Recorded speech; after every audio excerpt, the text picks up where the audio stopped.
नमस्कार प्यारे विद्यार्थियों। आज हम नरेशन में जो टॉपिक लेंगे वो है ऑब्जेक्टिव सेंटेंस। अभी तक हमने जो 4 चैप्टर पढ़े थे नरेशन में, आज हम पढ़ेंगे ऑब्जेक्टिव सेंटेंस कि ऑब्जेक्टिव सेंटेंस की कैसे आइडियाज बना सकते हैं।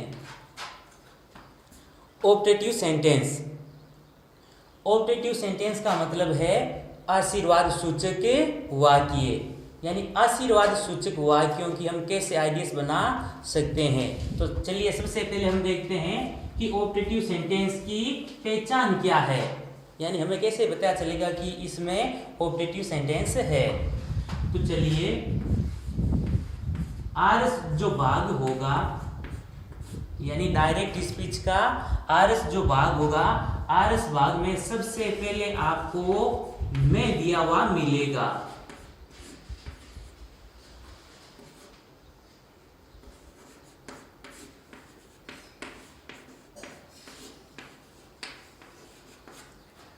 ये तो हो गई इसकी पहचान।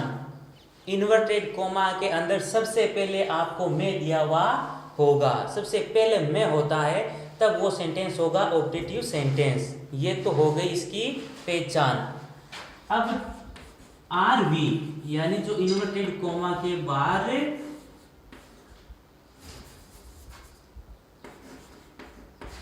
इन्वर्टेड कोमा के बाहर हम क्या चेंज करेंगे, सेड टू के स्थान पर हमें क्या लिखना है।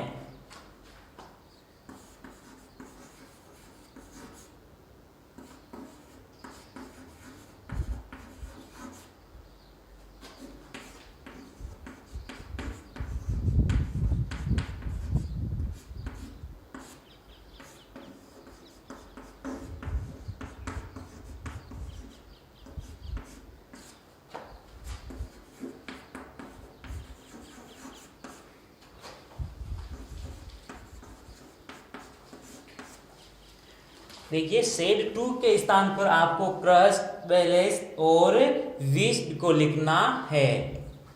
अगर कोई आरस में अभिशाप दे रहा है तब तो आपको लिखना है कष्ट। यदि आरस में कोई आशीर्वाद दे रहा है तब आपको लिखना है ब्लेस।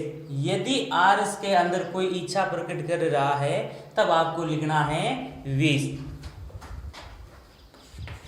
अब इसके साथ में जो कंजक्शन का हम प्रयोग करते हैं वो ऑब्जेक्टिव सेंटेंस में होगा दैट। ऑब्जेक्टिव सेंटेंस में कंजक्शन लगाएंगे दैट और आरवी में चेंज करेंगे सेड टू के स्थान पर। अब वाक्य में अभिशाप होने पर आशीर्वाद होने पर ब्लेस्ड और इच्छा होने पर विश्ड का प्रयोग करेंगे। ये तो बात हो गई इन्वर्टेड कोमा के बाद, यानी आरवी तक की बात, और उसके बाद कंजक्शन लगा देंगे दैट। अब उसके साथ में एक छोटा सा आपको नोट ध्यान में रखना है, वो है जब हम इसकी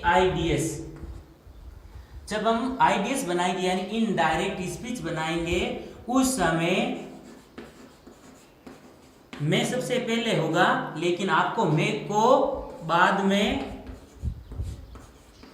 और जो सब्जेक्ट होगा, जो कर्ता होगा, को पहले बदला जाता है।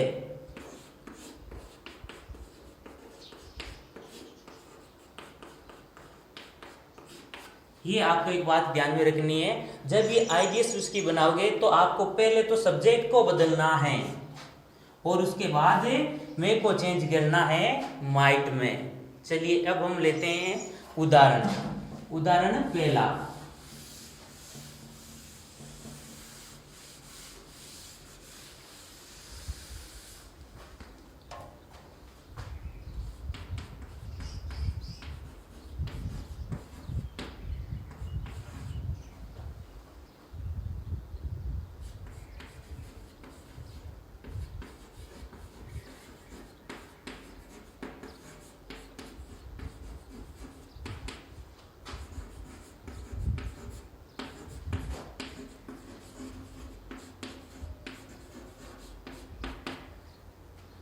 चलिए पहला उदाहरण, the beggar said to me may you go to hello.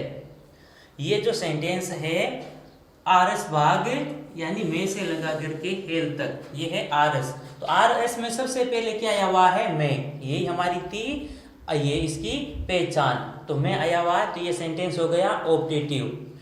अब आपको देखना है may you go to hell, Hindi में इसका अनुवाद क्या हो जाएगा? तुम नरक में जाओगे। अब ये क्या है?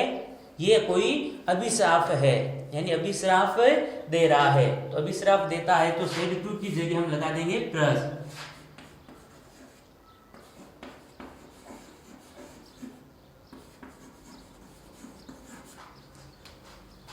मी और कंजक्शन यानी इस इन्वर्टेड कोमा को हटाने के लिए और दोनों वाक्यों को जोड़ने के लिए जो कंजक्शन का प्रयोग करते हैं वो इसमें कौन सा है? दैट। तो यहां तक हमारा काम कंप्लीट हुआ, कंजक्शन का हमने प्रयोग कर दिया। अब उसके बाद मैं है, लेकिन हमने एक नोट डाला था कि पहले हम मैं को नहीं बदलेंगे, पहले सब्जेक्ट को बदला जाएगा।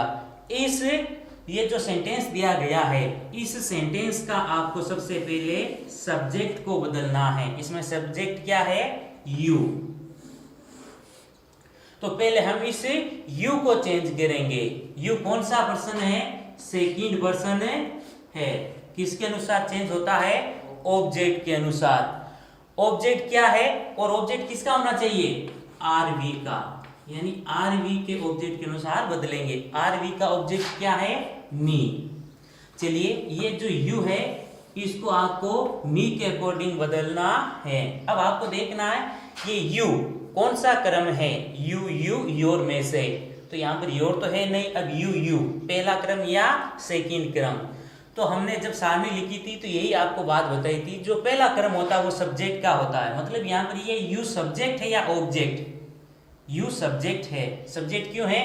क्योंकि जो ये मेन वर्ब है उससे पहले आया हुआ है। अगर इस गो के बाद में यू होता तब ये ऑब्जेक्ट होता, लेकिन यहाँ पर भी ये सब्जेक्ट है। सब्जेक्ट का क्रम कौन सा होता है? पहला, यानी ये पहला क्रम है। तब आपको इस मी का भी पहला क्रम लिखना है। मी का पहला क्रम कौन सा है? आई। तो यू के इस स्थान पर हमने क्या लिख दिया? आई। ये आई कैसे आया? एक बार वापस देख लीजिए। यू सेकंड पर्सन है और सेकंड पर्सन आरवी के ऑब्जेक्ट के अनुसार बदलता है, यानी यू मी के अनुसार बदलेगा। अब ये कौन सा क्रम है? सब्जेक्ट है। तो इस मी का भी आपको सब्जेक्ट रूप लिखना है। मी का सब्जेक्ट रूप क्या होता है? आई। ऑब्जेक्ट रूप मी, और पॉसेसिव फॉर्म होती है इसकी माई। अब उसके बाद यू को तो चेंज कर दिया, अब डायरेक्ट हम गो को हल नहीं करेंगे बल्कि हम मे को लिखेंगे। अब मे किस में चेंज हो जाता है? माइट में। गो वर्ब को हम चेंज नहीं करते हैं। टू हेल इसको हम यथावत वापस लिख देंगे और अंत में लगा देंगे फुल स्टॉप। ये था हमारा एग्जाम्पल फर्स्ट। चलिए सेकंड एग्जाम्पल लेते हैं।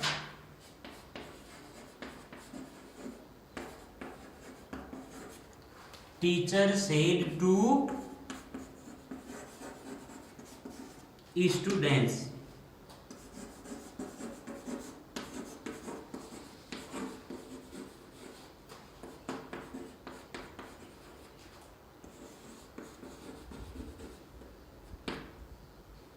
चलिए सेकंड एग्जाम्पल देखिए। टीचर सेड टू स्टूडेंट्स, यानी अध्यापक विद्यार्थियों से कह रहा है may you pass in the exam, कि तुम परीक्षाओं में पास यानी उत्तीर्ण हो जाओगे। ये हमारा सेकंड एग्जाम्पल है। अब देखिए अध्यापक विद्यार्थियों से कह रहा है कि आप परीक्षाओं में उत्तीर्ण हो जाओगे। ये क्या है? ये उस अध्यापक की इच्छा है कि सब बच्चे एग्जाम में उत्तीर्ण हो, पास हो। तो इच्छा होने पर हम क्या करते हैं? सेड टू की जगह विश का प्रयोग करेंगे। चलिए अब यहां पर यानी दोनों वाक्यों को जोड़ने के लिए और इस इन्वर्टेड कोमा को हटाने के लिए हम डेट कंजक्शन लगाएंगे। यहां तक हमारा काम कंप्लीट हो गया। चलिए आगे है मैं। लेकिन हम मैं को नहीं बदलेंगे, पहले इसके सब्जेक्ट को बदलेंगे। तो देखेंगे कि हम इसमें सब्जेक्ट क्या है, यू सब्जेक्ट है। सेकंड पर्सन होने के कारण ऑब्जेक्ट के अकॉर्डिंग इसको हम चेंज करेंगे। ऑब्जेक्ट क्या है, स्टूडेंट्स है, ध्यान रखना यहाँ पर स्टूडेंट्स है, बहुवचन है, तो यहाँ पर ये हो जाएगा दे, यानी दे के अकॉर्डिंग आपको चेंज करना है। ये कौन सा क्रम है, सब्जेक्ट है, यानी पहला क्रम है, तब इस दे का भी आपको पहला क्रम लिखना है। यहां पर होगा देम, और अब पहला क्रम इसका हो जाएगा दे। तो यहां पर हमने यू के स्थान पर दे लिख दिया। ये कैसे लिखा, सेकंड पर्सन होने के कारण ये ऑब्जेक्ट के अकॉर्डिंग चेंज होगा। ऑब्जेक्ट क्या है, देम, और हमें लिखना है इनका सब्जेक्ट रूप, तो सब्जेक्ट रूप है दे। फिर इसमें को चेंज कर देंगे माइट में। तो यहां तक काम हो गया। मे को भी चेंज कर दिया, दे के स्थान पर, सॉरी हमने यू के स्थान पर दे लिख दिया। अब आगे देखेंगे, पास इन द एग्जाम, कोई प्रोनाउन है नहीं, कोई टाइम एंड पहले से रिलेटेड नहीं, तो बाकी का जो वाक्य है उसको हम सेम वापस लिख देंगे। ये हमारा एग्जाम्पल सेकंड भी कंप्लीट हो गया।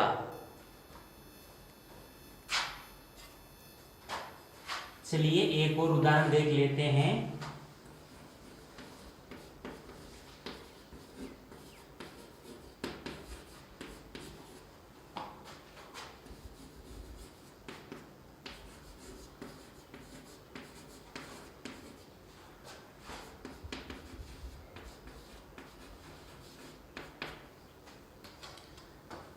Mother said to me may you live long. ये जो सेंटेंस है, अब हमें इसको चेंज करना है आईडीएस में, इनडायरेक्ट स्पीच में। सबसे पहले ऑब्जेक्टिव सेंटेंस है, ये हमें पता चल गया यहाँ पर, यानी पहचान से इन्वर्टेड कोमा में सबसे पहले मैं आया हुआ है। अब मदर सेड टू मी, माता जी ने कहा, यानी माता जी ने मुझसे कहा तुम्हारी उम्र लंबी हो। तो ये क्या है, आशीर्वाद है। आशीर्वाद हो तो